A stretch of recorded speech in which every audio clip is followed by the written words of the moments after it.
Hello mga prenis, gagawa tayo ng mamon na malaki. Ayan, nakagawa. Yan ang marang ko, 8 itlog, nilagyan ko 1/4 teaspoon na tartar, 1/4 na sugar.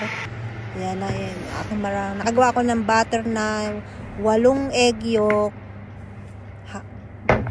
half cup na sugar, tapos half cup na oil, half cup na milk, 2 teaspoon of vanilla, tapos nilagyan ko rin siya ng 3 teaspoon of baking powder. Yan nagawa ko na yung marang. Ipopold lang natin, wag i-over mix para hindi mapigil yung cake. I-transfer nyo na sa baking tin.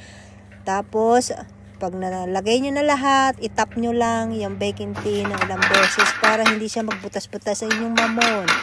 And then, i-bake nyo na 150 degrees Celsius for 35 to 40 minutes. Tapos, yung ilagay sa oven, nilagyan ko ng,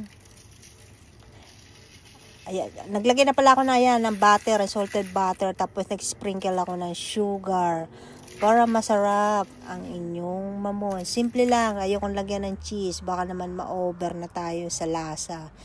Masarap yung ganyan lang.